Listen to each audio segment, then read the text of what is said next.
Halo Sobat Alur Film, gimana kabar kalian semua? Ya semoga kalian sehat selalu dan gua ucapin terima kasih buat kalian semua yang udah mampir dan nonton video ini serta yang udah dukung channel ini dengan subscribe, like, dan juga komen. Semoga kalian semua diberikan kelancaran rezeki, kesehatan, dan dimudahkan segala urusannya. Di video kali ini gua bakal bercerita tentang sebuah film yang berjudul The Outfit. Film ini menceritakan kehidupan seorang penjahit yang tinggal di wilayah milik mafia setempat yang kemudian membuat dirinya terjerumus ke dalam urusan para mafia tersebut. Oke, tanpa banyak basa-basi lagi, langsung aja kita mulai alur ceritanya.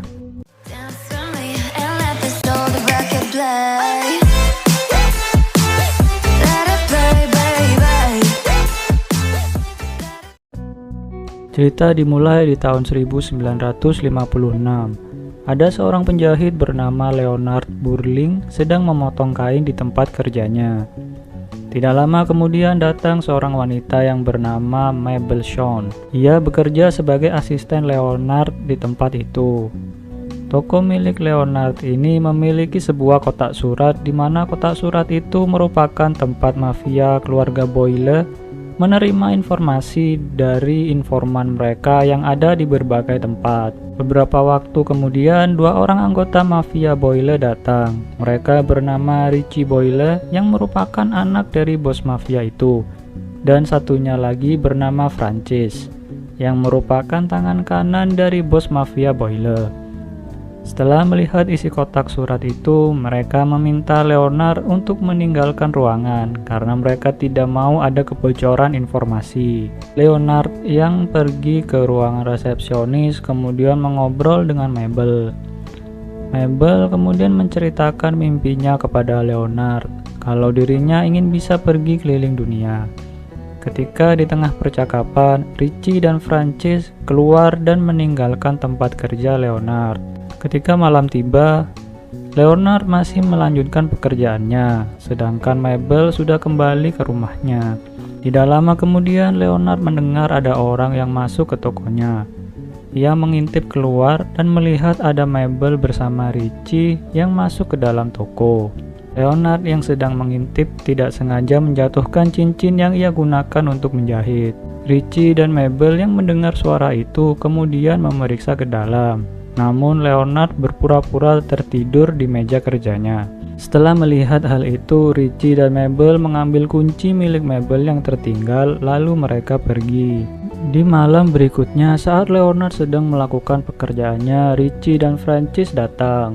Mereka kemudian memaksa untuk masuk ke toko Leonard karena perut Richie tertembak oleh anggota mafia LaFontaine yang merupakan saingan mafia Boyle. Francis kemudian meminta Leonard untuk menjahit luka Richie supaya tidak mengalami pendarahan lagi. Setelah itu, Francis meminta Leonard untuk menjaga koper berisi kaset rekaman tentang informasi dari organisasi mafia mereka. Di dalam kaset itu berisi tentang nama seorang pengkhianat dan juga info-info penting tentang organisasi Boyle. Sehingga kaset rekaman itu harus dilindungi agar tidak jatuh ke tangan saingan mereka. Leonard yang tidak bisa apa-apa kemudian setuju untuk menjaga kaset rekaman itu. Setelah itu, Francis pergi untuk mencari tempat di mana ia bisa memutar kaset rekaman itu.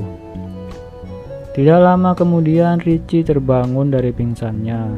Ia kemudian mengobrol santai dengan Leonard. Di tengah percakapan, Leonard kemudian berbicara kepada Richie seolah Francis adalah pengkhianat yang disebutkan di dalam kaset rekaman itu.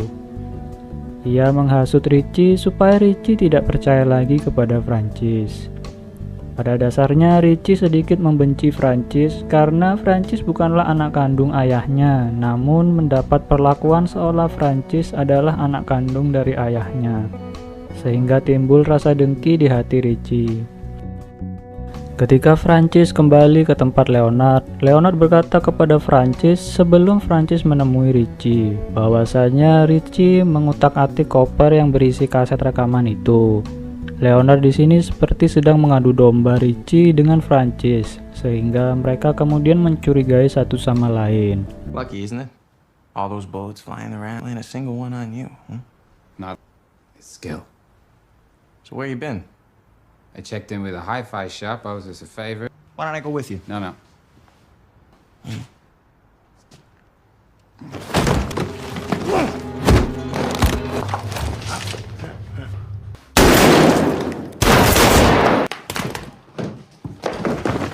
Richie yang sudah tidak terselamatkan kemudian disembunyikan di dalam peti kayu oleh Francis dan Leonard. Tidak lama setelah itu, ayah Richie yaitu Roy Boyle yang merupakan bos mafia dari keluarga Boyle datang karena tadi Francis sempat menelpon Roy ketika ia dan Richie datang ke tempat Leonard. Roy datang untuk menjemput Richie karena ia tahu kalau Richie tertembak. Sayangnya ia tidak mengetahui kalau Richie telah mati tertembak oleh Francis. Francis dan Leonard terpaksa harus mengarang cerita supaya Roy tidak mengetahui kalau putranya telah tiada. Francis kemudian disuruh untuk pergi mencari Richie oleh Roy, karena Francis berkata kepada Roy kalau Richie pergi membawa kaset rekaman yang mereka dapat untuk diputar di suatu tempat, dan ia tidak mengizinkan Francis untuk ikut. Setelah Francis pergi, Roy yang curiga dengan situasi saat ini mulai menanyakan kepada Leonard tentang keberadaan putranya sekarang. Karena Roy melihat mantel milik Richie tergantung di dalam toko, sedangkan di luar saat ini sedang musim dingin, sehingga membuat Roy bertanya-tanya kenapa putranya tidak mengenakan mantel ketika keluar di musim dingin dengan kondisi habis tertembak.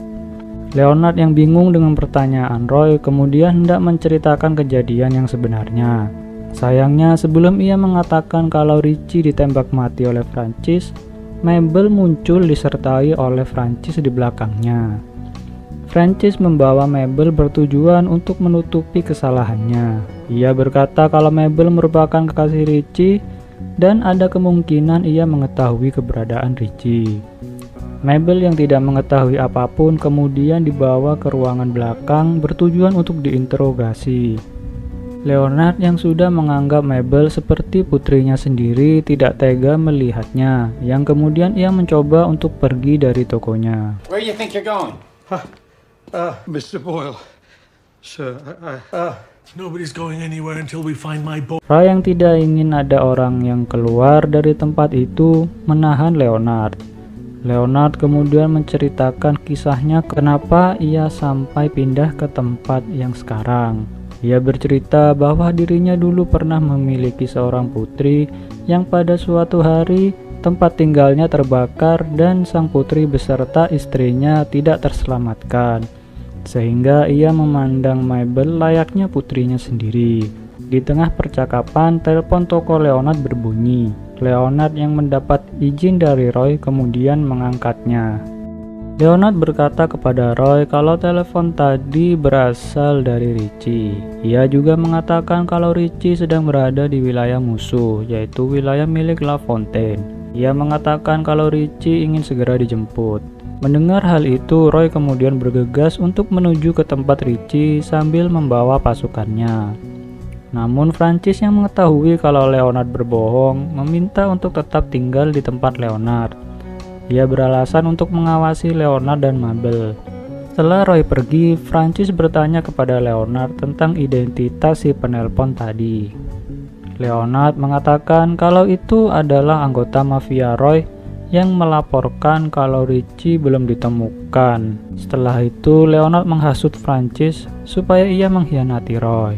Ia berkata kalau Mabel sebenarnya adalah seorang mata-mata yang membocorkan informasi organisasi Boyle selama ini. Mabel yang tidak mengerti dengan apa yang sebenarnya terjadi kemudian mengikuti alur cerita dari Leonard dan berpura-pura menjadi seorang mata-mata. Leonard juga mengeluarkan kaset rekaman yang ia sembunyikan sebelumnya. Leonard memberi pilihan kepada Francis bahwasanya Roy akan mengetahui kebohongan mereka lalu datang untuk membunuh mereka, atau Francis berkhianat kemudian meminta organisasi La Fontaine untuk menyergap Roy dan anak buahnya, lalu menjual kaset rekaman yang berisi rahasia organisasi milik Roy Boyle kepada La Fontaine. Francis yang tidak ingin mati kemudian meminta Mabel menghubungi ketua La Fontaine untuk menyergap Roy dan anak buahnya, di alamat yang diberikan Leonard, lalu meminta La Fontaine untuk datang ke tempat Leonard untuk membeli kaset rekaman yang mereka miliki. Setelah beberapa waktu berlalu, anggota dari La Fontaine datang. Francis yang berniat untuk menyergap mereka kemudian bersembunyi di ruangan sebelah. Setelah ketua La Fontaine yaitu Violet menyerahkan uangnya, Leonard kemudian bersandiwara kalau Violet tidak menunjukkan uangnya sambil memberikan tanda dengan tangannya kalau di ruangan sebelah ada orang yang bersiap untuk menyergap. Kemudian dua orang anggota La Fontaine menunggu Francis untuk keluar, yang kemudian mereka menembak Francis dari belakang. Okay. I removed all the bullets. Setelah transaksi mereka berjalan dengan baik, Violet dan dua anggotanya pergi membawa kaset rekamannya. Sedangkan Leonard kemudian menyerahkan uang hasil penjualan kaset itu kepada Mabel. Ia ingin Mabel mengejar mimpinya dengan uang itu. Mabel mengajak Leonard untuk pergi bersamanya, namun Leonard menolak ajakan Mabel. Ia beralasan kalau dirinya tidak mau menjadi beban untuk Mabel yang masih muda. Setelah itu, Mabel pergi membawa uangnya, dan Leonard kemudian membereskan barangnya lalu membakar toko miliknya. Ia berniat untuk pindah ke tempat yang jauh untuk memulai lagi usaha menjahitnya. Itulah tadi alur cerita dari film yang berjudul The Outfit. Semoga video ini dapat mengisi waktu luang kalian semua. Dan terima kasih buat kalian yang sudah menonton video ini. Sekian dulu untuk video kali ini, sampai jumpa di alur cerita berikutnya. Dance with me and let the soul break it blood.